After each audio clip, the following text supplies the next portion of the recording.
This is Talking Devils, your favourite Manchester United podcast, or one of them at least. I'm your host, Wayne Barton, joined as always by the legendary former Manchester United defender, Paul Parker. Paul, how are you doing, mate? I'm fine, thank you very much, Wayne. Good stuff. Very positive podcast this week because of the events of the weekend. Before we get into it, please like and subscribe. If you haven't already, I really appreciate that. If you're watching live on YouTube, very positive podcast this week because of I can hear myself. The events of the weekend. Before we get into it, please let me just close that. Very amateur hour from me. Close that. Made sure that that's so we're not hearing two Waynes, which is one's bad enough. If you are watching live like I was, like and subscribe, and then get your questions in as well because we'll be answering them as we go along. If I'm working out how to get to them now, so that's great.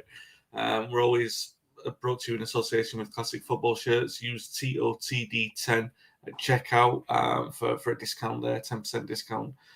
And as always, want to give a little shout out to Duncan Edwards Foundation in Dudley. They recently celebrated their first anniversary of being open, so Google them, find out more about them. The museum is in Dudley. It's literally a kick away from the Duncan Edwards statue. They do a lot of great stuff in there as well.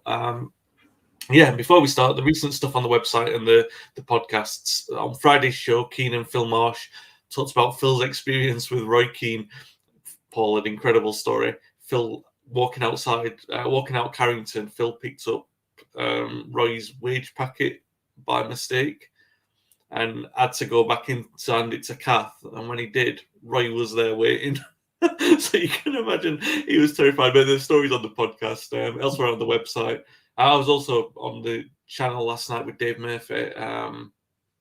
There's feature pieces on Roy Keane on the website, Frank O'Farrell on the website, Gary Cook recalling the game with Leeds in 95-96, which prompted Fergie to come out and say that Leeds were cheating the manager. Paul, you were at the club when that happened. Obviously, there'd been a running thing with United and Leeds. I think before we played them at Christmas, I think you played in the Christmas Eve game. The week before we played that, Leeds beat Sheffield Wednesday. They lost Sheffield Wednesday 6-2. And then they came out and they played like prime Barcelona against us. So that stuck in Fergie's mind. So when we came to play them at Old Trafford, and then they again played like prime Inter Milan with Catanaccio, even with Radaby in the net. And then afterwards he came out and he said they have to play like that every week. They basically cheated the manager. They should be a lot higher in the table. What did you make of that? I've talked to some of the Newcastle lads and some of the Leeds lads from that time who thought, got the gamesmanship and they saw how Keegan reacted to it, and the Leeds lads were a bit offended by it. I talked to Brian Dean, he was like, we were offended by that, so we wanted to go out and play well against Newcastle, which was obviously the aim for that. But for you, that was really the birth of the mind games, wasn't it, from Fergie? And it was a bit of a masterstroke. If he 100% meant to do that, then it worked well, didn't it? It all come out really, really well. But I'm sure, it definitely was. In that sense, you can say call it a mind game now. But I think he just stated the truth, really. When you do look at situations, how us as players in certain games, you've got a big game, and all of a sudden you're getting everyone top of the tree. I mean, I think about playing against Manchester United as a Queen's Park Rangers player. To go to Old Trafford, or for United to have come to Loftus Road, as it was known then, you lift yourself. You just can't wait for that game. You want to walk out. You want to play at Old Trafford, and you want to play against Manchester United because it's going to be a full house. But then the next game, all of a sudden, there's a change. You just don't go that way. It's human nature. It does happen. It can happen, and it will always happen with players. How certain games come along and they raise themselves, and all of a sudden the next game comes along, and then it's harder then for the manager then has to earn his corn by trying to get the players going, motivate them. That's where your work comes in, and all he's done really was question players. That's all he's done. He's questioned the players. He's kind of maybe saying or thinking, well, no, saying that he said it, didn't he? Maybe what their manager was thinking. To be perfectly honest, it's just that he bit. Yeah, he bit on it. It's as simple as that. And and it has gone down in history. We see it, if you don't see it 10 times a year, then you're watching the wrong channels, because it always pops up. If it's not popping up on TV, it'll come out. Someone will use it somewhere along the line on Twitter or Instagram.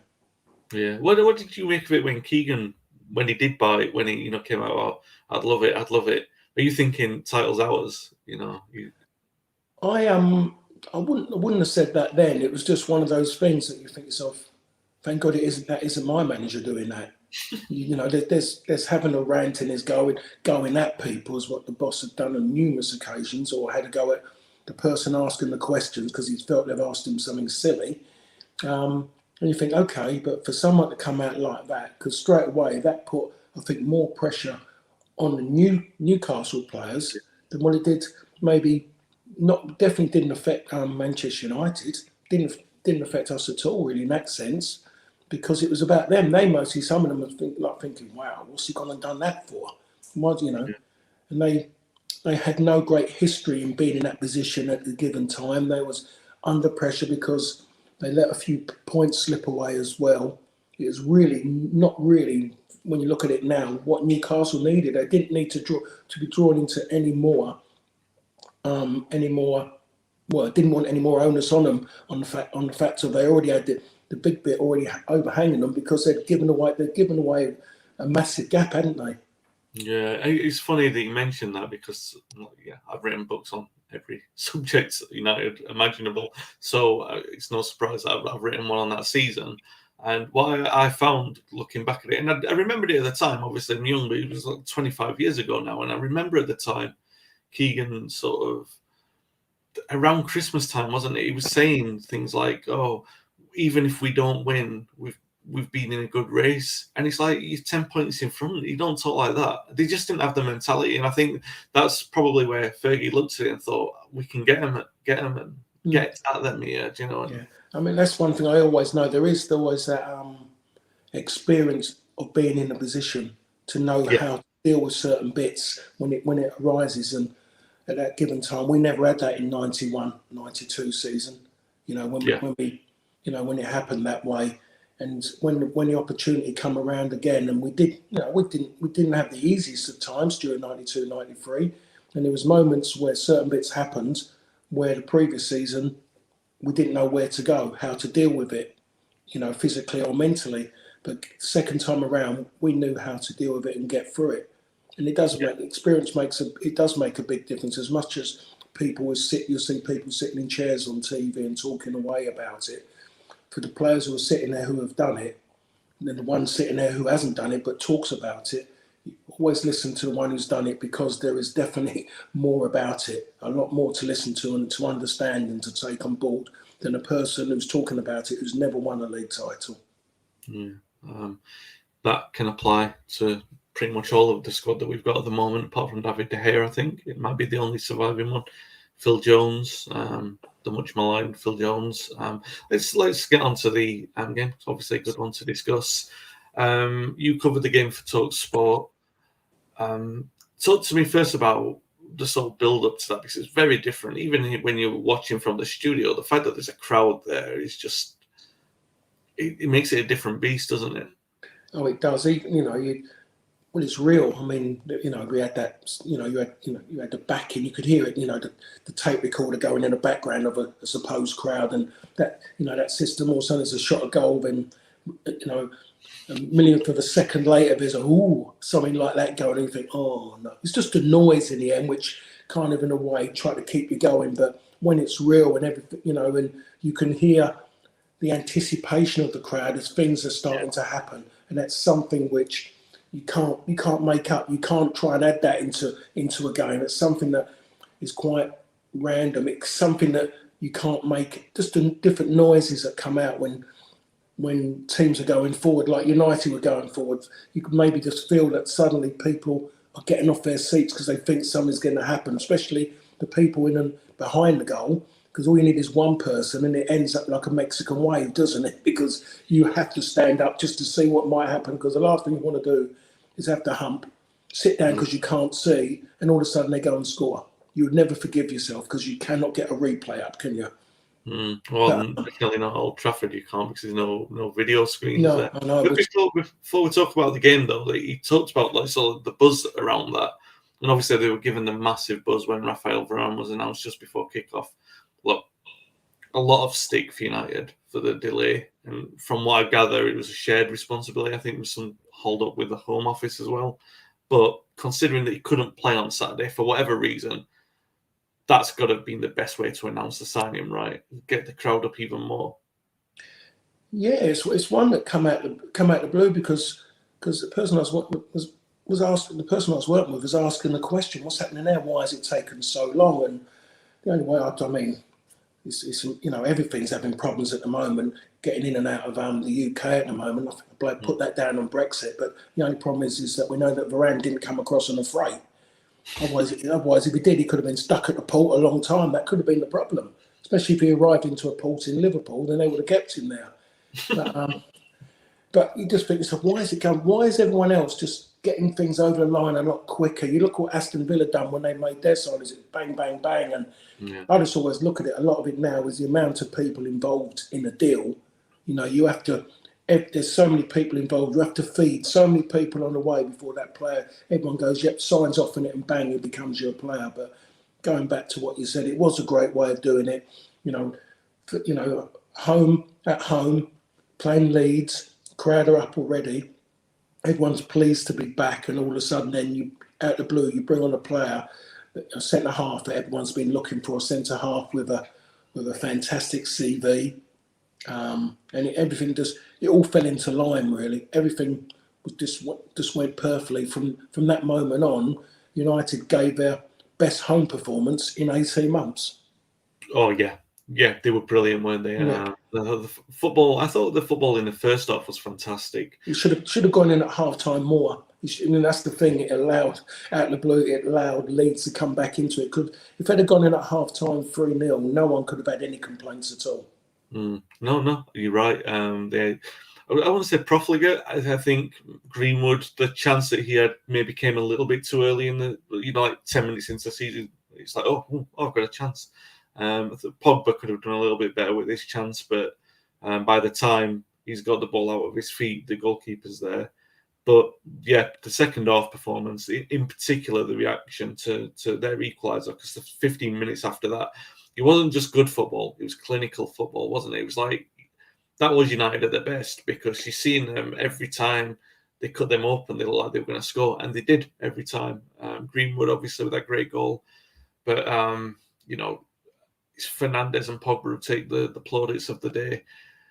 And to talk to me about the football the second half, we'll talk about the individuals in a moment, but you mentioned they're the best on performance for 18 months, and probably going back before that, really, because the optimism and the bounce around it was so strong, and the way that we played was so good.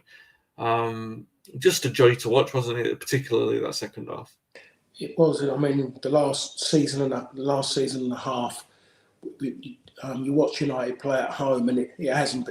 Never been entertaining, to be perfectly honest. It wasn't entertaining. One, because there weren't no fans in the stadium, and two, because it was hard work for United ever to get to where they want to be as a side that counterattacks with pace, and there was so much pace and everything. Leeds had made the game quite big, which I think they try and do that, but at the end of the day, there was more energy in the United team to run into those gaps, to exploit those gaps, and then when it mattered, to be clinical with the pass and clinical with the finish, and that's what it was. And it was Pogba clinical with especially two passes he made. They were incredible passes.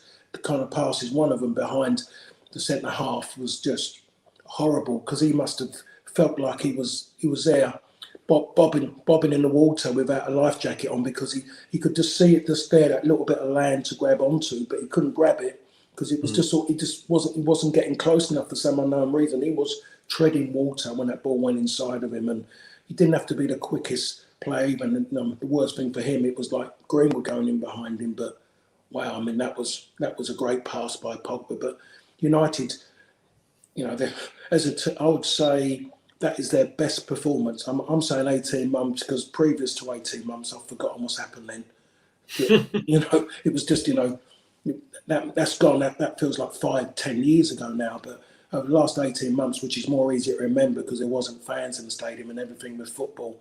There wasn't great football played. So this was an incredible performance, especially when at home they weren't playing well. They was just about getting over the line. You saw glimpses of quality, but it wasn't consistent enough. Now, with a performance like that's a big statement. And now for every United fan, they're going to want to see that kind of football, something like that again, because a lot of them would have been reminiscing about when Sir Alex was in charge, about that kind of football. Yeah, absolutely. Russ says, he's talk about the Varane signing. It's a story with the players and the club, how we reveal them. It's not media driven, more behind closed doors. The club's admin is having a great time at the minute, which is probably right. Although I would say like that was what made the Varane signing so special, that it was like a throwback, like the Brian Robson. People remember Robson signing on the pitch, so a bit of a throwback to that. Yeah, the bonus was though that at least they didn't make Varane come on the pitch with a big perm. That's the era of the day, to be fair. Yeah. Perhaps Robbo regrets that one. But it was stylish back at the time. It was, yeah, without that. But yeah, you mentioned Fernandes and Pogba. You mentioned the performance. I think the stat is that between Moyes and Mourinho, we scored 5 goals on 2 occasions. That's in sort of like 5 years. And then under Ollie, we've already done it 10 times, it says a lot, but I mean, the goals themselves don't speak for themselves. The performances do. And, they obviously scored 5 in Ollie's first game. And then in the sort of, it's not always been 5 goals, don't get me wrong. There's been some terrible football in there as it's been disjointed as we've been moving along. But the point is that it does feel a lot more like United. He's put a lot of confidence into these individuals. One of those, Paul, and we've talked about him many times, Paul Pogba, for me, we'll talk about Fernandes in a moment, because how can you not? He scored a hat-trick, but Paul Pogba is the one dominating the conversations, and I think rightly so, because for me, that's his best performance for the club, and I think by a distance as well. I thought he was outstanding. You mentioned the pass for Greenwood. That's one of the best passes I've ever seen at United. The actual pace on it to sort of slow up just before it's perfect for him. What an absolutely extravagant pass. The only frustration for me is that he played on the left. Do you know what I mean? And you think, well, where's he going to put? Do you build that's the team? That's the big problem. That is the big problem, Wayne, at the moment in time. When you've got a player like that, you know that you've got to get him on the field. You have to have him on the field. And at the moment, Ollie needs to really rethink on what he's going to do about his midfield to make sure he can get Pogba into that somewhere, so he's got more freedom around the middle to play rather than him, because he come in the end to get himself more in the game. Him being out wide, it's a waste. It's an absolute waste, because you're not going to get enough from him, get him in the game enough. And if you get him integral, you get passes, the opportunity to pass like that more often, because the likes of Greenwood will make that run, because it was Greenwood's run that made the pass. As good as that pass was, and we saw it was made because Greenwood had made that run early, and it gave Paul Pogba the opportunity to play that pass. Whatever way you look at it, they both needed each other for us to be sitting here talking about that pass and what it turned into, the making of a goal. So, do you think that Greenwood's performance helped Fernandes then? Because his movement was, I could count at least twice where his movement provided the opening for. Yeah, Fernandes. he wasn't doing that last season, Greenwood. He wasn't moving around. I mean, I keep on about it. And when I went to that game at Queen's Park Rangers, the pre-season game, that first 45 minutes, I was watching him playing through playing as the centre forward, and his movement was absolutely incredible. But it was QPR. But you still have to move, and they realised it, the QPR fans, how good a player he is. And I saw a different Greenwood in that game to the Greenwood I was seeing, who I was kind of saying next season, sitting there watching last season, he's never going to be a centre forward. He made more movements in that QPR game in a centre forward role than what Martial's done for 2 seasons trying to threaten to be a centre forward. He was absolutely different class as he was when the only thing against Greenwood I would say at the weekend was he wasn't in the game enough. The second half, it took him a while to get into the game, but every time he was in the game, you just going, everything was just wow. His movement, and when he gets on the ball, he beats people so easy. The nutmegs on the halfway line leading to one, it's just incredible, so instinctive. Something that Ryan would have done. that just happened. Someone's dived in, or I've got him here easy, and he goes on a half turn and he puts it through his legs, and then he's running into space. And when he's running into into space, and he gets close to goal, you just felt again with the fans in there. They knew that he was going to get a strike at goal. They just knew the way he moves that he was going to get a strike at goal. And you think about one in the second half, the ball just popped out, and he just gone bang. He's hit it first time. The keeper was just there. He's just watching it go by and thinking to himself, I hope that doesn't go in, because he hits things so early. Goalkeepers can't react to it. Defenders struggle. Defenders are still struggling because they don't know what his best foot is. Yeah. No, yeah. But I think you're right in what you're saying, that perhaps it took him a long time to get that chance at centre forward. Martial had a lot of chances last season. Then Cavani came in, and I think up to the game, a little bit like when Fernandes came in, and you sort of realise, oh well, that's what number 10 should be doing. That Cavani came in, it's like, oh, that's what a centre forward should be doing, and it looks a little bit like Greenwood's been taking notes from that. And sometimes he does need that example.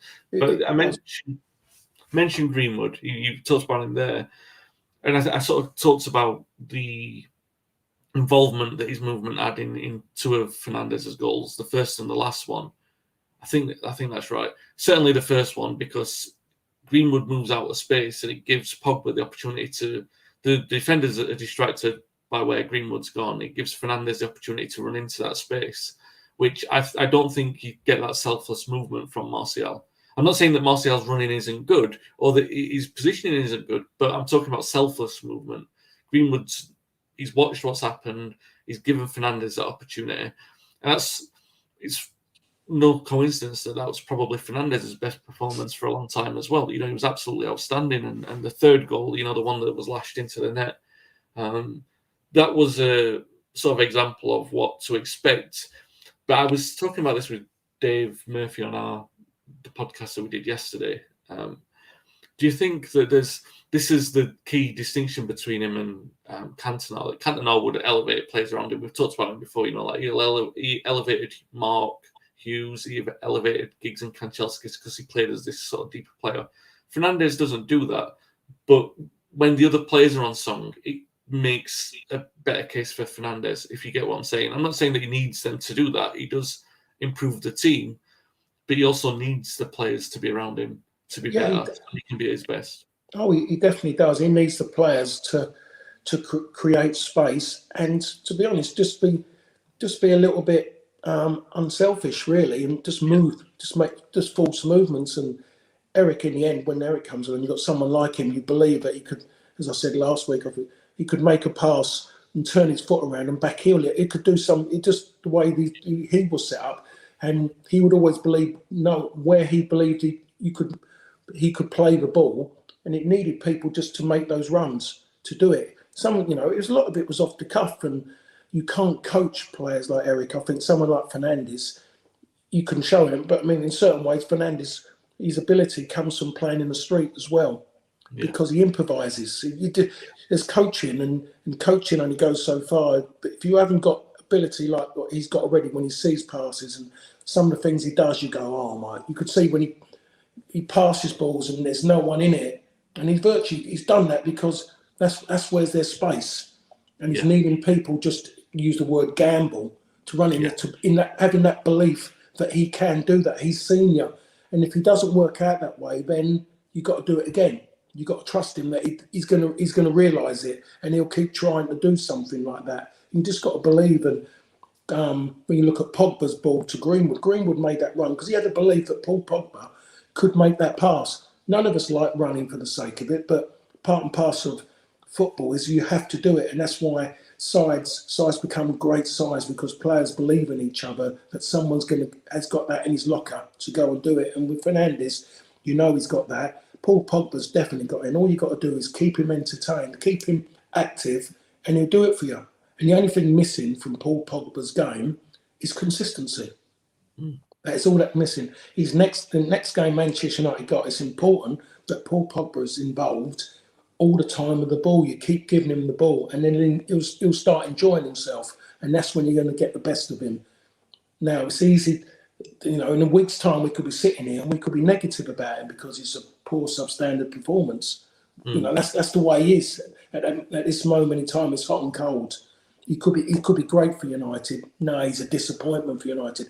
People are scared to jump in that bandwagon with him on the positive side because they're worried the repercussions of what might happen if they do, because so many times it's been there and it's come down now.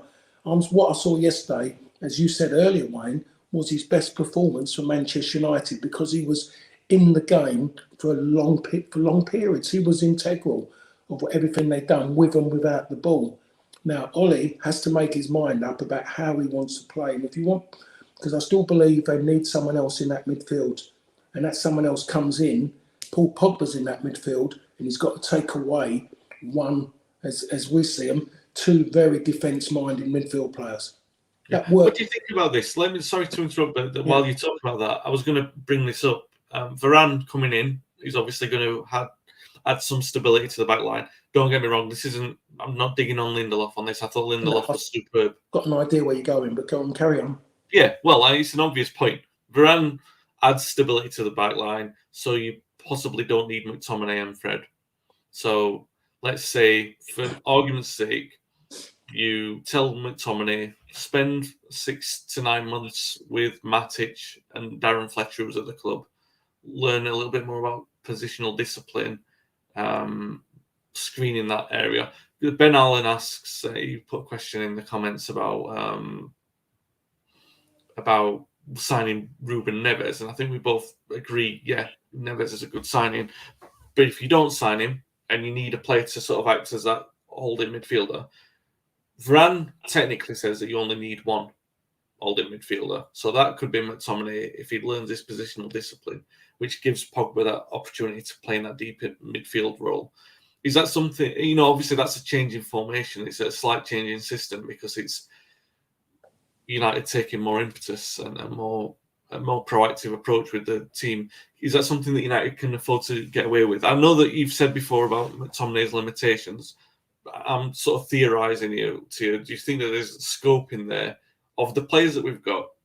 McTominay is the one that you could say you can learn something, you can add something to your bow as long as you're more disciplined with your positions to allow someone like Pogba to create damage.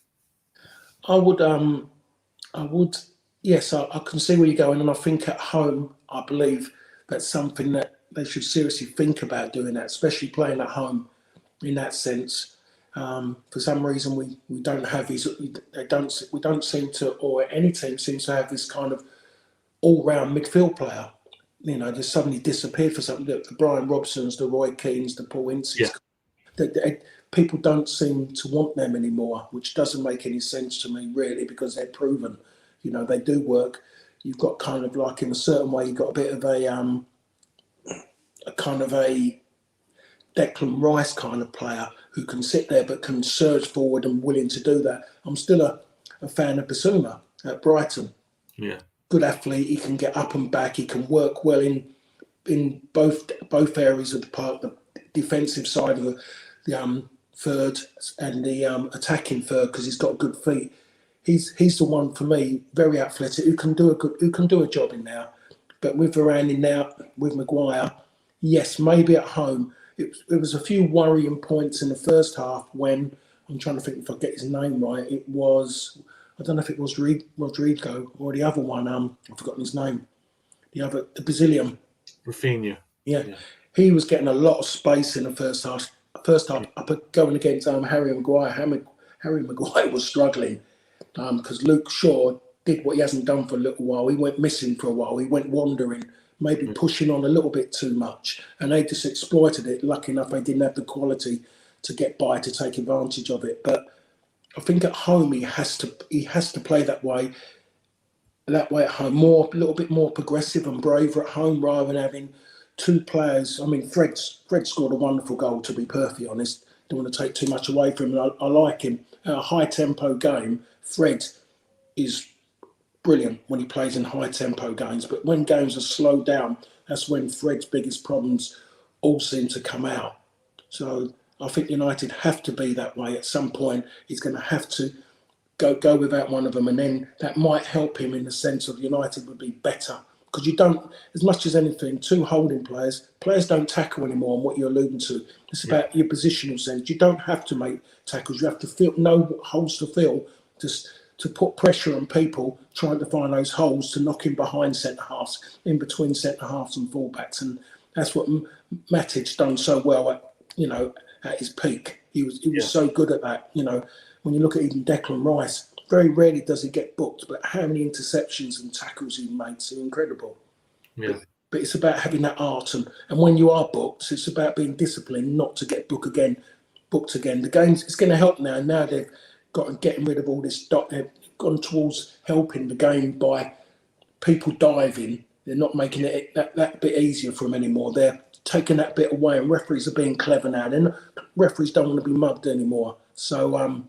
So it's quite good that now it's going to help genuine players now, genuine people who want to defend as best they can and properly. It's going to help their game now.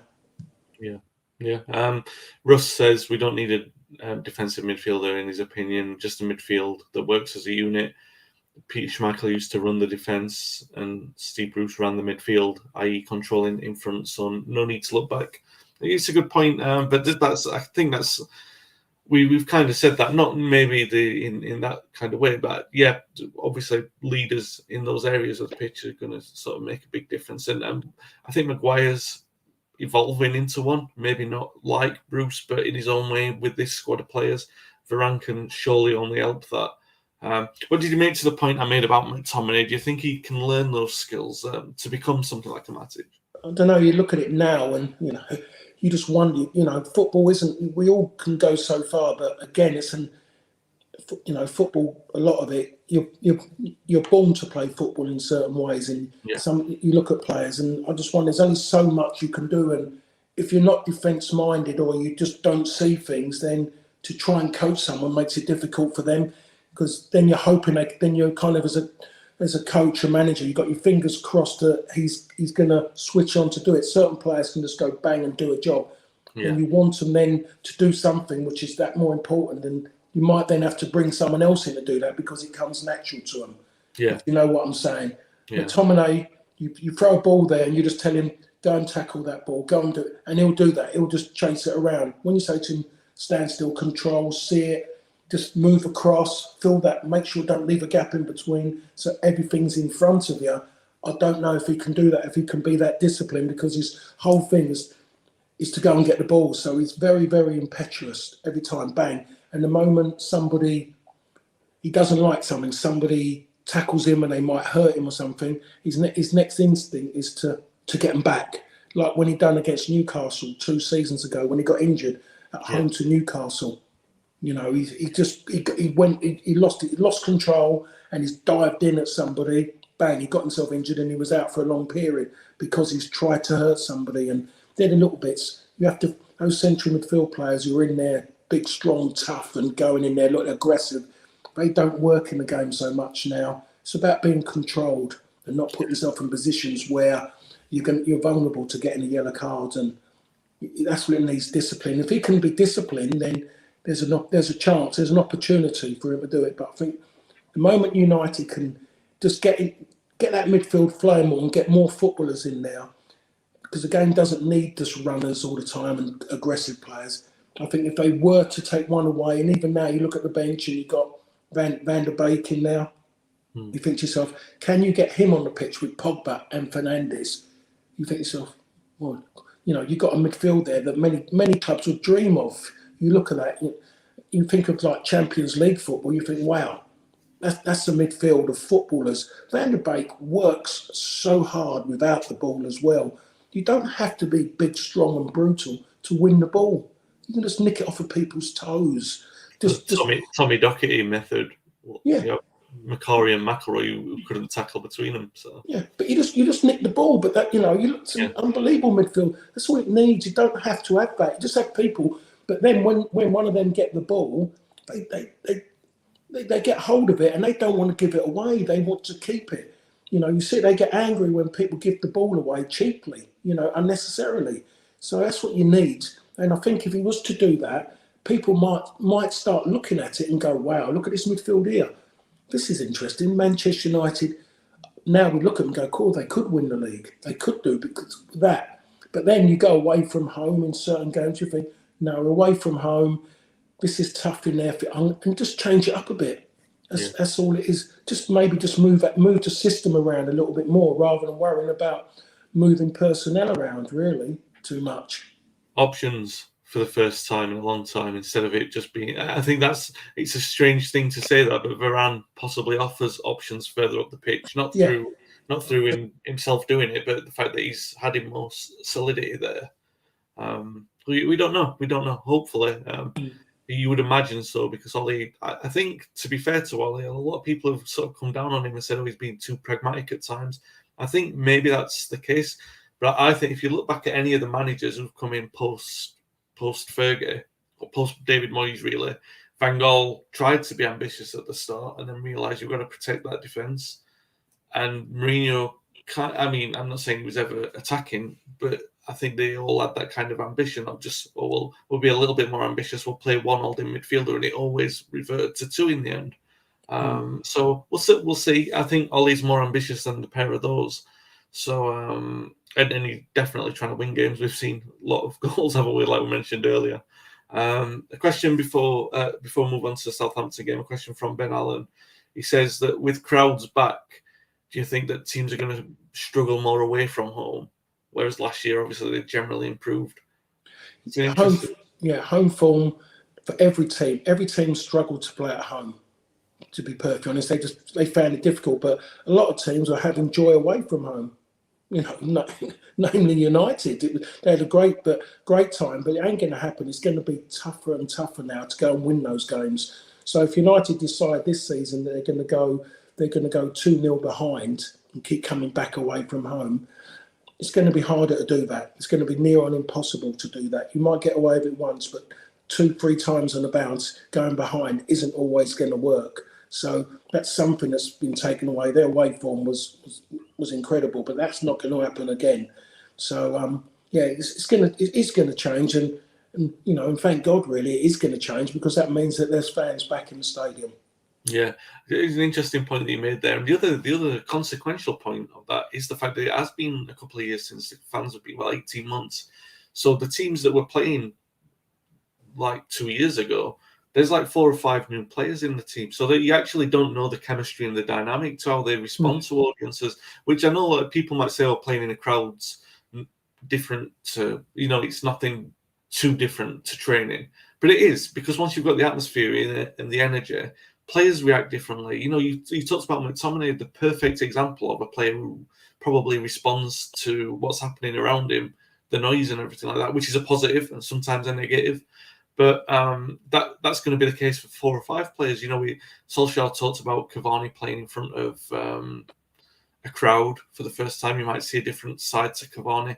But you mentioned Greenwood. Greenwood, to have the coolness and composure, he's played the majority of his United career behind closed doors. So how impressive it was to show that kind of the cool edge, to be able to sort of say, no, I'm going to make unselfish moves. Very difficult to show that kind of composure in front of a crowd, which says a lot about him. So, yeah, I look for Cavani with a crowd. Then the crowd, all he needs is just he scores that goal, and they'll be singing songs about him. Definitely about that. You see Fernandes, they're going to take to him. Would have taken to him already, but it is going to be about him, just because straight away, first game back at Old Trafford, he scores a hat-trick after what he's been doing prior to that, during that period of no crowd. It's just people's prayers are starting to be answered. Yeah. At this moment in time, you couldn't wish for anything better for United to perform like that in the first game at home in front of crowds for so long, and it being against Leeds United as well. Yeah, I tweeted on Saturday, a little bit emotional, but I would stand behind it. I think he's on his way to becoming a legend, but he has to play like that every week. Not that he has to score an hat-trick every week, obviously not, but that kind of upturn in his performance, he was outstanding, absolutely outstanding, as was Pogba. We've already said best performance for the club. So Southampton on Saturday, St Mary's, they started well against Everton, and I think overall in the game they actually had more of the ball and played more passes, but Everton responded in the second half. They came back to win. Different preparation for them compared to other teams that everyone's looking to build for the season, and they've lost 2 key players on the eve of the season. Vestergaard, who's caused us a lot of problems in the past. Ings, who's caused us problems in the past.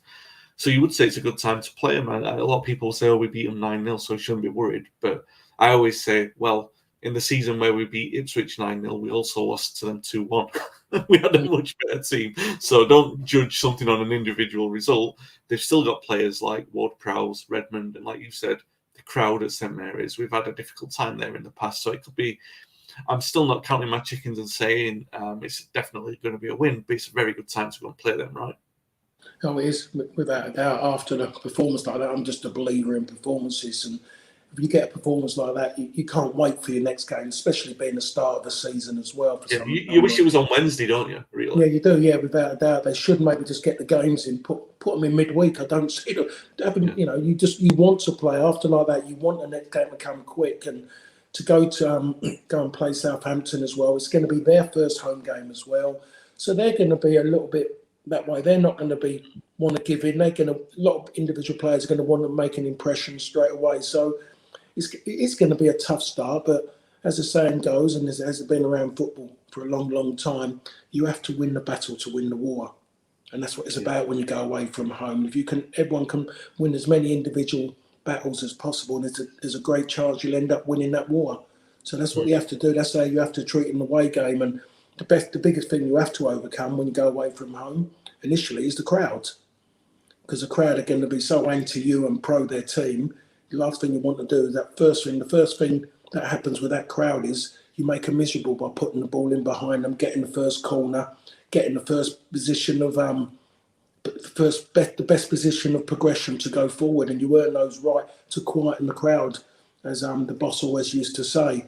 The biggest problem we had with that though, quieten the crowd when you're playing the team with Robbo or Roy Keane or Paul Ince or Eric.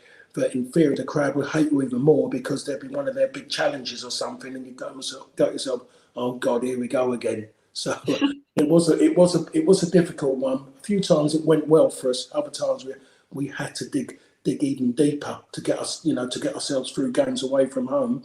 Because you still have to remember that teams virtually have parties in their dressing rooms if they beat Manchester United. I was going to say, I can't remember when you played, especially like 92 to 94, when we were playing so well. I can't remember any atmospheres away from home being anything other than a powder keg. Like you said, one challenge from a Robbo or a Keane and bang, everything would go. Oh, it was honestly, it was volatile. Sometimes it's amazing that crowds get up for. They can't wait for it. Crowds coming there. People mostly turned that hadn't been for it to watch and hope that Manchester United lose, but they wanted to see some of those great players who I was fortunate enough to play with. They wanted to see them, and we played Wimbledon. I think Wimbledon got a result against us at Sellers Park. It was definitely at Sellers Park. It might have been Palace. I don't really. And all of a sudden they changed it. They were going mad. They were banging on the changing room wall and door, and people going past it. And it was a league game. They hadn't beat us in a semi-final or anything to get to a final. It was a league game. It wouldn't surprise me if they got beaten their next game, but it was a big game. It was like when I was at QPR. We won Queen's Park Rangers. We beat Manchester United 3-2. I think Andy Gray, Crystal Palace Andy Gray, scored 2 goals, one of them from a free kick. Trevor Francis come into the dressing room and he brought in bottles of champagne. And I'm sitting there and I had Nigel Spatman, Peter Reid, Kenny Sanson, and we just sat there, Big Alan McDonald, and we kind of all looked at each other and kind of gone, except the chairman setting this down, we're kind of going, no, it was a midweek game, we got a game on Saturday. What are we doing that for? I was doing it then, I should have been maybe one of those people jumping up and down, but my way of thinking is that, today's game is like tomorrow's chip paper, really. If it's there, there's another game. And that was a big problem. And ironically enough, we had a game on a Saturday. We played Coventry City. We got beat. Did you have any of the champagne, though? No. I couldn't do it because what you do, football's got a funny way of throwing egg in your face. Yeah. That's the thing about it. And being a Leeds fan, because Leeds' celebration was absolutely incredible. When they scored an equaliser, it was. I mean, you said they went absolutely mad, and wham, bam. the cameras didn't really pan into him again after that, because I think even the cameraman was scared to do it. But I mean, it was just something. It was something incredible. Honestly, I thought they'd gone 5-1 up when they equalised, Leeds fans. Oh, they went 5-1 down. Are you confident about United at the weekend? I'm fairly confident. I'm not always one to sort of stick my neck out and say, I think we'll play well, but I just think there's a nice groove around us at the moment. Yeah, I've got one. I've got to say it because it's just me. I've got one negative bit for me about the whole game, and which I was disappointed. Which I said before, I didn't want it to happen.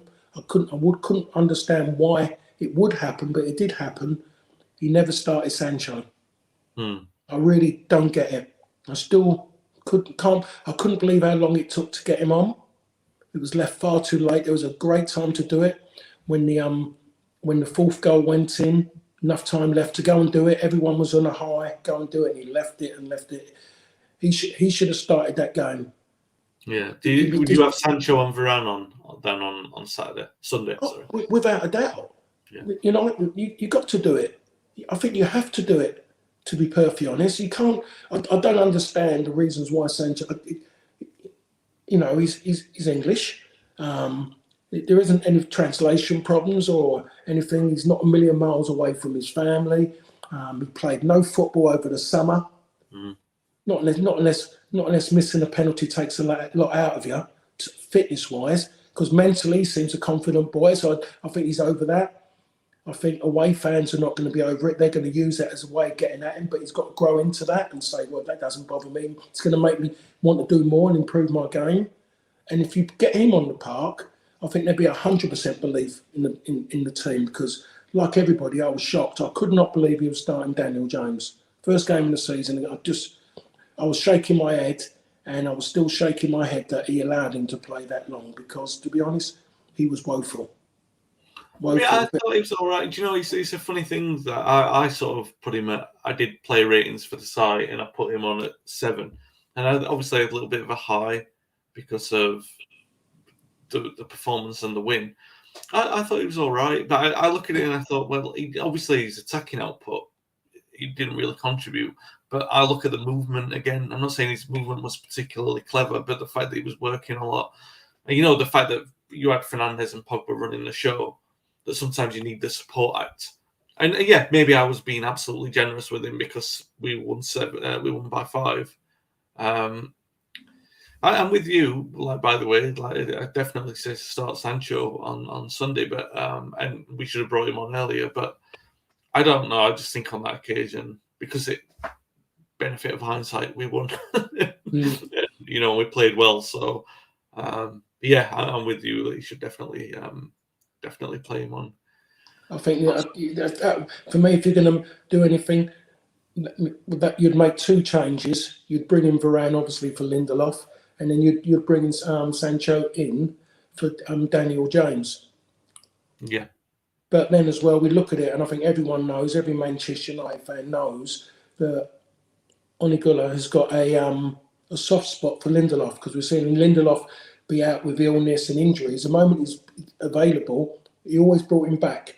Everyone kept saying, "Oh, maybe that Bailly's going to get a longer run now."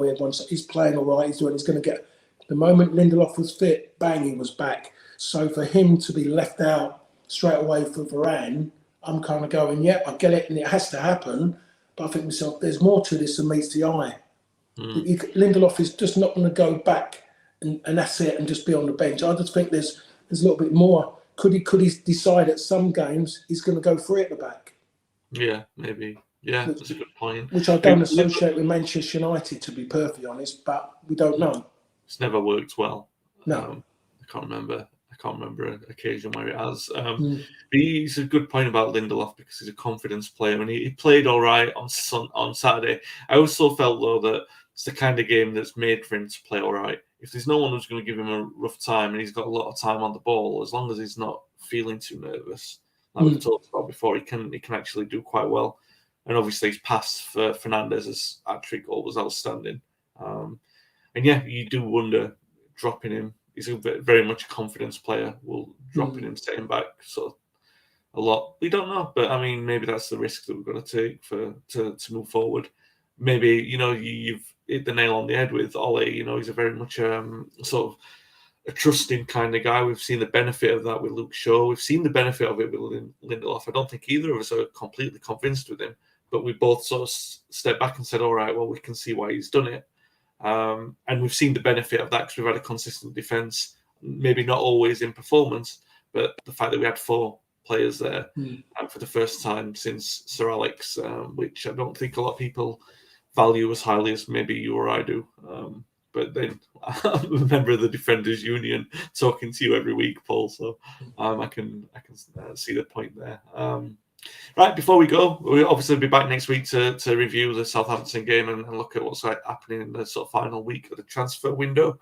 But I want to announce a winner of the competition that we run for the copy of the book, The Sunshine Kids. Before we do that, we got a comment from Chin Omso. I hope that I pronounced that correctly. Lindelof's aerial limitations weren't challenged by Leeds. The Leeds game was suited to his strengths, which I think is a fair point, right? That's what both agree with that one. Yeah, good comment. Cheers for that, mate. Sunshine Kids copy giveaway. Duncan Quinton is the winner, so congratulations. We'll be in touch to arrange delivery of the book. Keep subscribing and liking, guys, because we've got a lot of giveaways coming up as well for subscribers. Remember TOTD10 as well for a discount with classic football shirts. And if you're listening on the podcast version, again, sorry for the double win at the start. There's only one, fortunately. If you enjoyed the podcast, give it a nice rating or review on Apple Podcasts as well. And as I've said at the start and throughout, please like and subscribe if you're watching on YouTube. We will be back next week. Stay safe, stay well, and thanks for listening and watching.